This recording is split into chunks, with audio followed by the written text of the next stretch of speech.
안녕하세요. 하이인선의 슬기로운 보험 생활을 같이 하고 있는 데이빗 한이라고 합니다. 지난 시간에 이어 유니버셜 라이프에 대해서 조금 깊숙하게 알아보는 시간을 갖도록 하겠습니다. 먼저 유니버셜 라이프의 장점인 플렉시빌리티에 대해서 말씀을 드리도록 하겠습니다. 보험 가입자가 내시는 보험료를 보험 가입자의 마음으로 올렸다 내렸다 할 수 있는 그런 방법이 있기 때문에 플렉시빌리티가 있다고 말씀드리고요. 또 하나는 데스 베네핏, 전에 말씀드렸듯이 보험금을 보험 가입자의 의미대로 올렸다 내릴 수 있습니다. 당연히 보험료를 올릴 시에는 보험회사에서 그 보험 가입자의 인슈어빌리티를 체크업을 하게 됩니다. 그렇기 때문에 보험금을 올리는 데에서는 시작은 할 수 있지만 보험료를 올리고 정해지는 과정에서는 보험회사와 어느 정도 조율을 해야 되는 그런 상황이 있습니다. 그리고 또 하나 움직일 수 있는 부분은 데스 베네핏 옵션이라고 해서 인크리싱과 레벨 옵션이 있습니다. 보험금은 미니멈 개런티가 되어 있습니다. 예를 들어서 10만 불의 보험을 가입을 하게 되면은 10만 불이 미니멈으로 보험금으로 책정되지만 여기서 인크리싱 되는 부분은 캐시밸류라는 부분, 보험료에 낼 때 저축되는 그 부분이 보험 사망금과 더해서 나오는 그런 옵션이 있고요. 그거는 인크리싱 옵션이라고 불리고, 책정된 보험금만 나오는 부분은 레벨 데스 베네핏이라고 불립니다. 그래서 어떻게 보면은 생명보험금이 지급될 때 캐시밸류까지 같이 나오게 된다면은 생명보험금이 조금씩 올라가는 그래프가 되기 때문에 처음에는 적은 양의 보험금을 가입하셨지만 나중에는 보험금은 좀 더 훨씬 생각보다 큰 보험금이 지급될 수도 있습니다.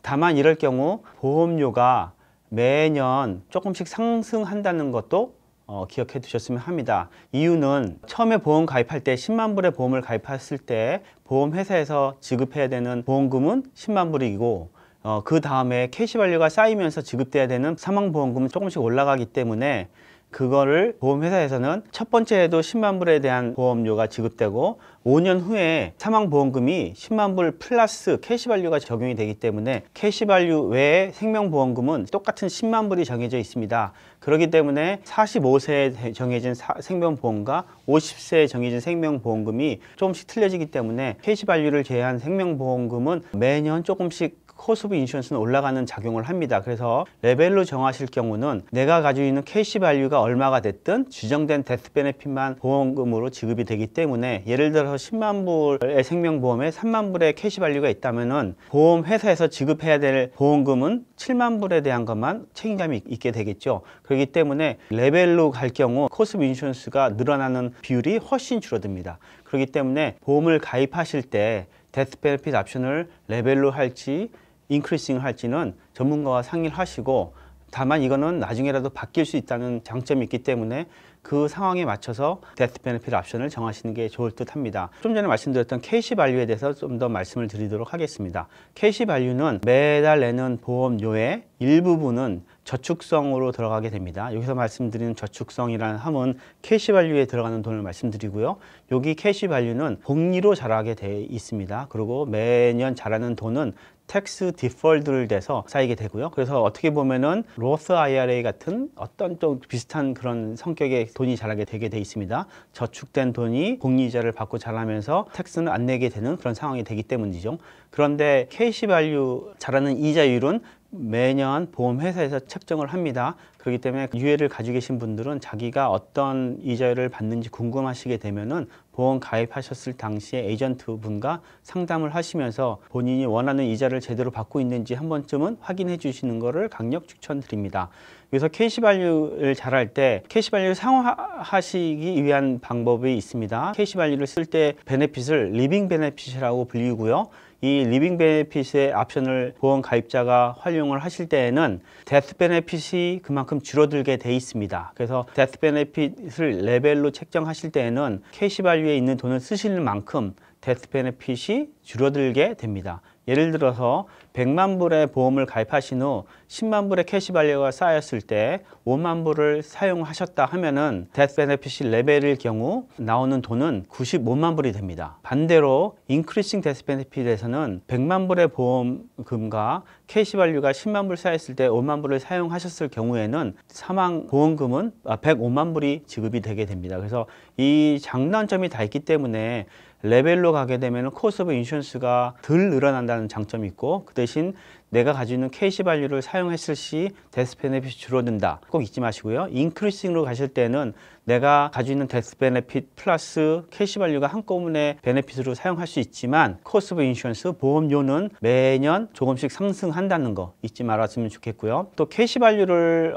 쌓는 방법은 좀 전에 말씀드렸듯이 매달 내는 보험료의 일부가 캐시 밸류로 적기로 했는데, 이 UL에서는 보험료가 정확히 책정되어 있지 않고요. 고객님이 정할 수 있습니다. 여기서 미니멈과 맥시멈이 정해져 있는데, 최대한 맥시멈을 넣지 않고 넣는 방법을 추천해 드립니다. 캐시로 돈이 많이 갔을 경우 그런 방법을 저희가 오버펀딩이라고 불리고 있는데요. 오버펀딩을 하셨을 경우 캐시 밸류가 급격히 빨리 자라고, 빨리 자란 캐시 밸류는 복리의 현상으로 인해서 시간이 가면 갈수록 훨씬 더 빠른 속도로 돈이 자라게 됩니다. 그렇기 때문에 이 방법을 이용하셨을 경우 손님이 원하는 의도에 따라서 여러 가지 방법을 사용하시되, 돈을 많이 넣었을 경우 너무 많이 넣게 되면 또 문제가 생깁니다. 그런 방법은 추천해 드리지 않고요. 그래서 매년 내가 얼마를 넣어야 되는데 그 리밋을 넣지 않게 넣는 그 방법을 택하셔서 은퇴를 도와줄 수 있는 좋은 프로그램을 만들 수 있고요. 잘만 사용하시면은 캐시 밸류를 텍스 안 내고 편하게 쓸 수 있는 좋은 방법으로 사용하실 수 있습니다.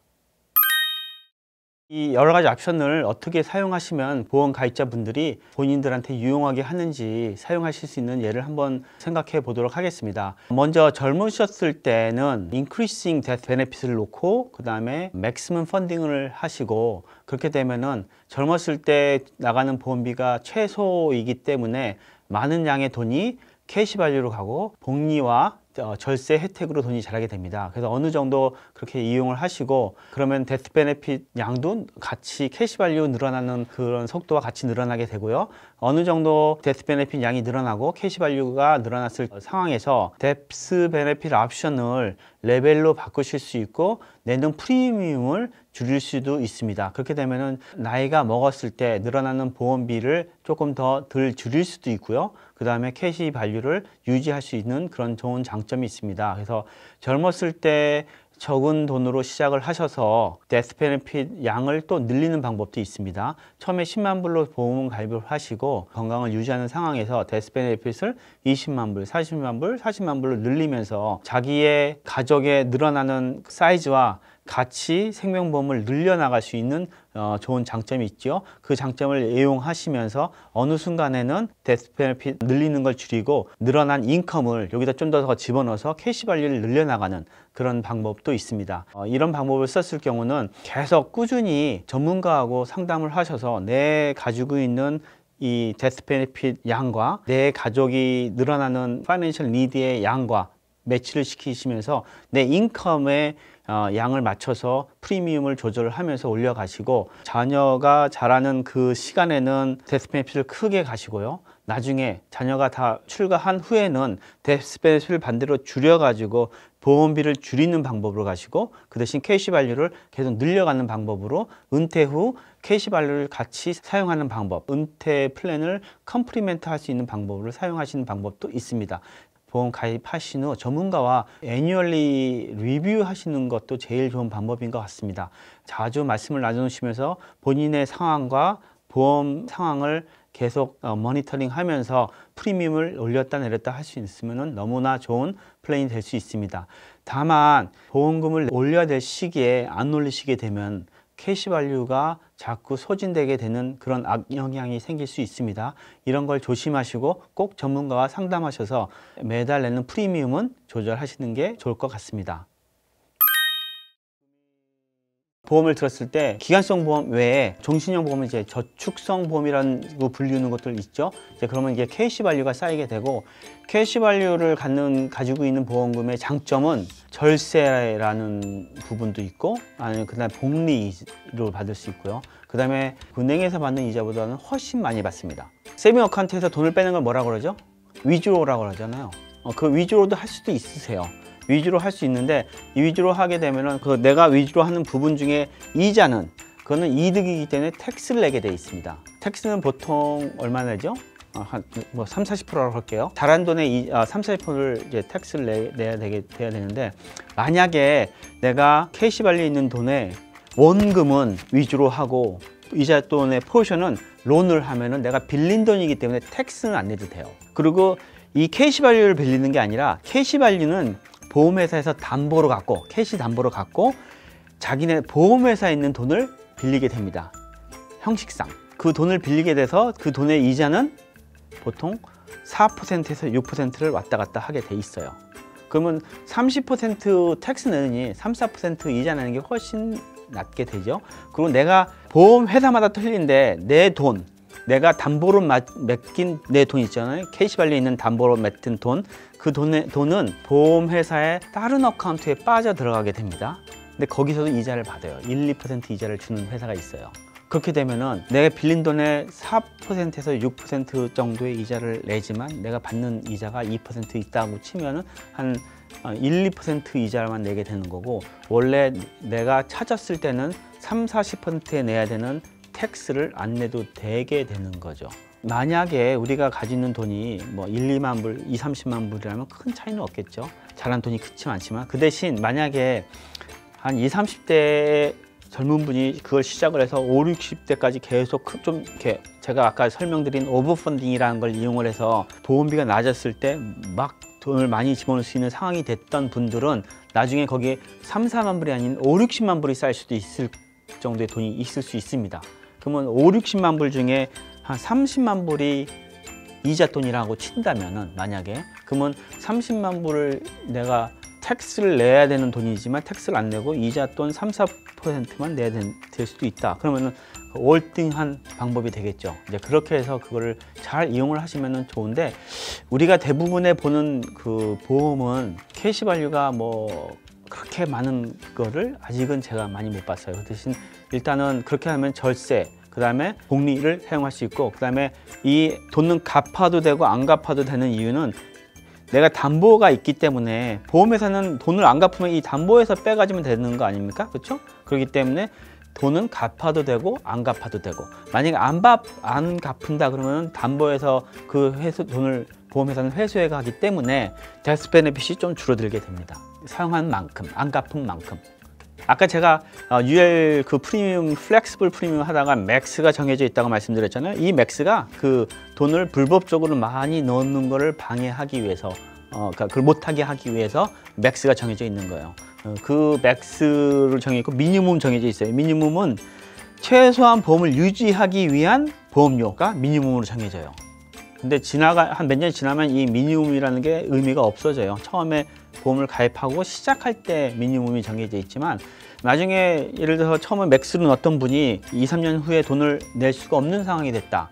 그렇게 되면 캐시밸류가 이너프 쌓여 있는 상황이라고 친다면 돈을 안 내도 보험은 유지가 돼요. 꽤 오랫동안 캐시밸류 때문에. 그래서 미니멈은 처음에 시작할 때 보험을 가입하고 캐시밸류가 아무것도 없는 상황에서 보험을 시작할 때 이 유지하기 위한 미니멈 넘버가 있지만, 맥스 넘버를 넘게 되잖아요. 그러면 맥이라고 불려요. Modified Endowment Contract라고 불려서, 그때부터는 보험보다 연금에 간주를 합니다. 연금은 좀 전에 말씀드렸던 때 뺐을 때 텍스 베네핏에 대한 게 많이 줄어들어요. First in, last out이라는 게 있는데, 이자 처음에 돈을 뺐을 때는 내가 아까 원금만 뺐을 수 있다고 말씀드렸잖아요. 근데 그게 안 돼요. 처음에 뺐는 건 다 이자로 간주해서 이자를 텍스를 내게끔 만들어요. 맥이 넘어가 버리면. 근데 또 다시 누차 한번 말씀드리면은, 캐시밸류가 그렇게 많이 쌓여 있는 분들이 많이 없기 때문에, 근데 진짜 한 3~40만 불씩 캐시밸류가 쌓이는 분들한테는 그 맥이냐 아니냐가 큰 차이를 낼 수가 있을 거예요. 저는 처음에 미국 교회 갔는데 교회가 엄청 커요. 근데 성도님은 다 할아버지 할머니 한 10대 명밖에 없는데 교회가 유지가 돼요. 제가 그래서 물어봤어요. 이게 어떻게 되는 건, 저 노인분들이 돌아가실 때 자기 가진 생명보험의 베네피셔리, 수혜자를 교회로 하는 경우가 엄청나게 많아요. 왜냐면 자기는 평생 그 시골 동네에서 살면서 그 교회가 하나의 가족같이 돼서 자녀들은 다 떠나갔고 연락도 안 되는 미국 사람들 많잖아요. 우리 한국 분들도 이제 그런 사회가 될 수밖에 없을 것 같아요. 이제 미국이 워낙 넓고 이제 다니다 보면은, 그래서 그 노인분들이 돌아가시면서 그 이 수혜자를 교회나 아니면은 봉사 단체 뭐 그런 선교 단체 이렇게 하는 그런 게 많아서 이제 그런 거를 볼 때 생명보험을 그냥 어쩔 수 없이 드는 그런 거가 아닌 진짜 어떤 의도 하에 재산 상속. 솔직히 누가 캐시 100만 불을 벌어서 자녀한테 넘길 수 있을까요? 근데 100만 불짜리 생명보험 들면 그거는 식은 죽 먹기로 가거든요. 뉴스를 봤는데 미국에서 백만장자들이 많이 생기잖아요. 생명보험으로 생기는 백만장자가 그중에 꽤 많다고 하더라고요. 그 미국에서 생기는 백만장자 중에 생명보험으로 생기는 백만장자 그 중에 한국 분들이 몇 명이나 될 거 많지는 않을 것 같아요. 그러니까 그것도 좀 아쉬움이죠. 여기까지 하윤선의 슬기로운 보험생활 중에 생명보험을 담당한 데이빗 한이었습니다. 감사합니다.